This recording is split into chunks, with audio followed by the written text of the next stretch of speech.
Hello বন্ধুরা, আমি রবিন আর এখন কথা বলবো দ্য রাজা সাহেব ছবির টিজার চলে এসেছে, তো সেইটা নিয়ে একটা আলোচনা করব। তো ছবির গল্পটা নিয়ে যদি কথা বলি, গল্পটা হচ্ছে যে সঞ্জয় দত্ত সে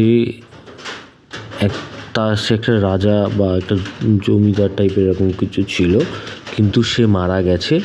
তো তার ইচ্ছা যে সে মারা যাওয়ার পরেও সে এই বাড়িটাকে ভোগ করবে, কিন্তু প্রভাস হয়তো জানতে পারবে যে তাদের একটা রাজবাড়ি, মানে জমিদার বাড়ি বা রাজবাড়ি যাই হোক, একটা হাভেলি ছিল।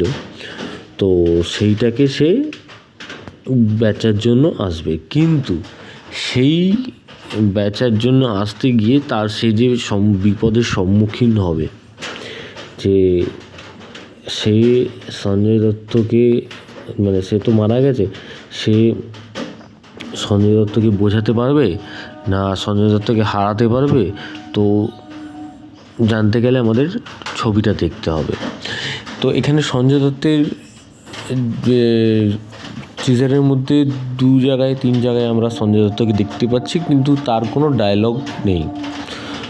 তো এক জায়গায় দেখতে পাচ্ছি যে সঞ্জয় দত্ত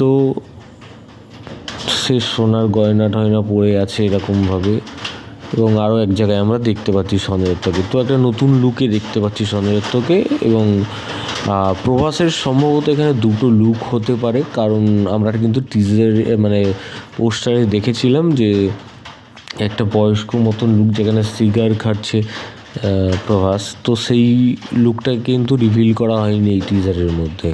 তো সম্ভবত যদি মানে গল্পটা অন্য কিছু হতে পারে, আমরা যেরকম ভাবছি যে হয়তো এখানে ভিলেন সঞ্জয় দত্তর ক্যারেক্টারটা, কিন্তু সেটা নাও হতে পারে।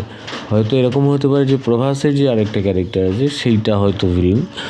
তো দেখা যাক। এবং এছাড়াও এই ছবিটাকে নিয়ে দর্শকদের মধ্যে একটা হাই এক্সপেকটেশন ছিল, কারণ প্রভাসের ছবি, বাহুবলী ছবির পর থেকে যেরকম ধরনের ছবি হচ্ছে, তো লোকের একটা সেটা নিয়ে একটা হাই এক্সপেকটেশন থাকে, কারণ এটা বিগ বাজেটের ছবি, এবং সেটাকে নিয়ে একটা যেভাবে এই ছবির ক্ষেত্রে প্রচার হয়েছে, তো সেইটা নিয়ে দর্শকদের মধ্যে একটু তো হাই এক্সপেকটেশন ছিলই। কিন্তু এই ছবিটার ক্ষেত্রে যে হয়তো একটু লো বাজেট হলেও ছবিটা হতো, কিন্তু সেটা এরা এখানে খরচা করেছে। তো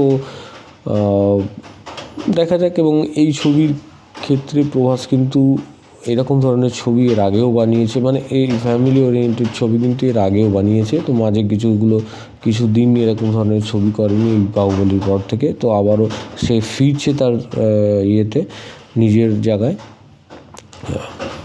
তো দেখা যাক কী হয়। এবং এখনও